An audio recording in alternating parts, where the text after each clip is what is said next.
Imagine this. You work tirelessly, chasing wealth, yet it slips through your fingers like sand.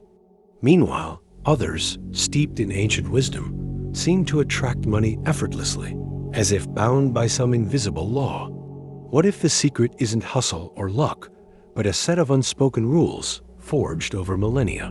The deepest manipulation techniques in psychology aren't just about control. They're about understanding the hidden currents of value, trust, and human nature. Why do some cultures thrive while others struggle? What do they know that you don't? The answer will unravel everything you believe about money. The real issue isn't a lack of effort, it's a miscalibration of thought. Nietzsche warned, "Madness is rare in individuals, but in groups, it is the rule." Society conditions you to chase money as an end, not a tool, trapping you in scarcity. Jung saw this as a shadow game. Your unconscious fears of loss and unworthiness dictate your financial reality.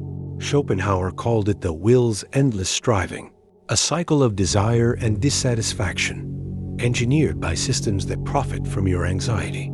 You've been taught to consume wealth, not to command it. The question is, who benefits from your blindness? This silent warping of perception doesn't just empty pockets, it collapses futures. Cognitive biases like the sunk cost fallacy chain you to bad decisions, while loss aversion makes you cling to pennies as opportunity flees. Neurologically, chronic financial stress rewires the brain for short-term survival, killing long-term strategy. Culturally, we've been fed a lie that money is a zero-sum game, forcing you into competition instead of creation. The result? A society of exhausted hoarders, blind to the abundance flowing to those who understand the real rules. The cost isn't just wealth, it's freedom itself. The escape begins with a single heresy. Money is not a resource, it is a language. The Jewish tradition mastered this, treating wealth as a byproduct of value, relationships, and sacred exchange. To rebel, you must adopt the mindset of the creator, not the beggar.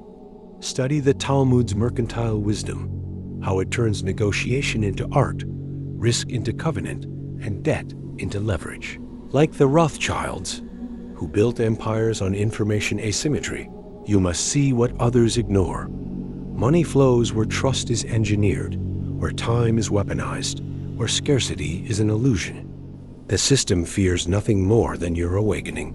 Here is the unbearable revelation. Poverty is not circumstance, it is compliance. The moment you internalize that money obeys psychological and spiritual laws, not labor, you exit the matrix. The ancient rule is simple: give before you take. Invest in people, not things. Make debts work for you, not against you. The richest understand, wealth is a shadow cast by the light of your understanding. Now, the choice is yours.